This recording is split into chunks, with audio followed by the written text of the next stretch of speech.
Assalamualaikum warahmatullahi wabarakatuh. Perkenalkan, nama saya Ajeng Dina Saraswati dengan NIM I1123010.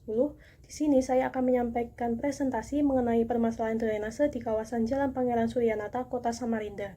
Sistem drainase bukan sekedar saluran air biasa, melainkan infrastruktur vital untuk mengalirkan kelebihan air permukaan secara terkendali.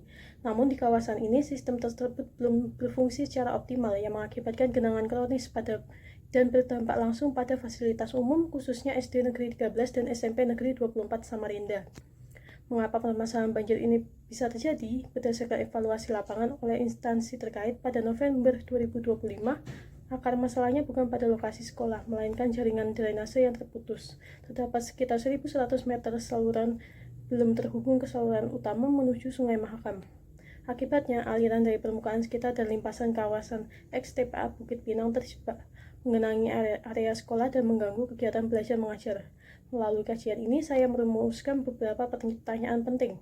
Bagaimana kondisi existingnya, apa faktor penyebab utamanya, serta apa solusi teknis yang paling efektif dan berkelanjutan untuk meningkatkan sistem drainase tersebut. Secara teori teknis sipil, sistem drainase perkotaan dibagi menjadi sistem mayor dan mikro. Dalam kasus ini, hambatan terjadi pada konektivitas sistem mikro ke sistem mayor.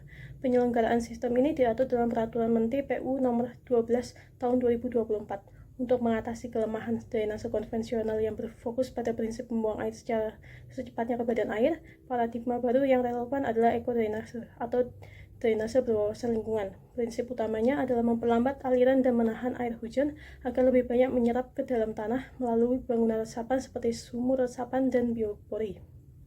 Mari kita lihat fakta di lapangan. Di sepanjang koridor Jalan Suryanata, selain masalah saluran sepanjang 1,1 km yang belum terhubung, kapasitas hidrolik saluran juga diperburuk oleh sedimentasi parah dan tumpukan sampah domestik yang menyumbat gorong-gorong. Ditambah lagi anak sungai di belakang permukiman mengalami pendangkalan. Dampaknya sangat multidimensional.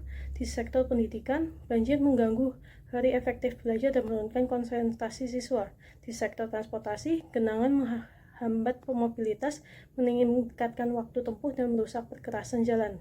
Secara kesehatan, air yang bercampur limbah memicu risiko penyakit seperti diare dan penyakit kulit. Jika dibiarkan, kerugian ekonomi masyarakat dan kerusakan infrastruktur akan terus meningkat. Berdasarkan analisis tersebut, saya merumuskan beberapa alternatif solusi teknis yang komprehensif. Pertama, penyambungan jaringan. Saluran sepanjang 1.100 meter yang terputus harus segera dikoneksikan ke saluran primer menuju Sungai Mahakam agar air mengalir secara gravitasi. Kedua, normalisasi. Melakukan pengurukan sedimen dan pembersihan sampah secara berkala pada saluran dan anak sungai.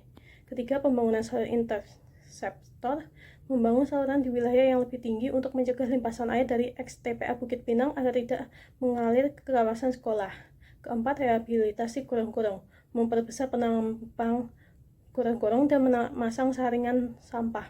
Kelima, menerapkan konsep eco-drainage jangka panjang seperti pembuatan lubang resapan biopori di lingkungan sekolah dan sumur resapan di permukiman.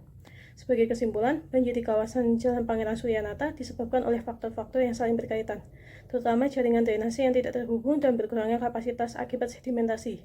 Penanganan yang bersifat parsial tidak menyelesaikan masalah secara menyeluruh. Oleh karena itu, saya menyarankan adanya prioritas anggaran dari pemerintah daerah untuk menyambung saluran, pemeliharaan rutin yang terprogram, koordinasi antar instansi, dan edukasi kepada masyarakat agar menjaga kebersihan saluran. Mari kita wujudkan infrastruktur drainase yang tangguh demi masa depan lingkungan yang lebih baik. Sekian presentasi dari saya. Terima kasih atas perhatiannya. Wassalamualaikum warahmatullahi wabarakatuh.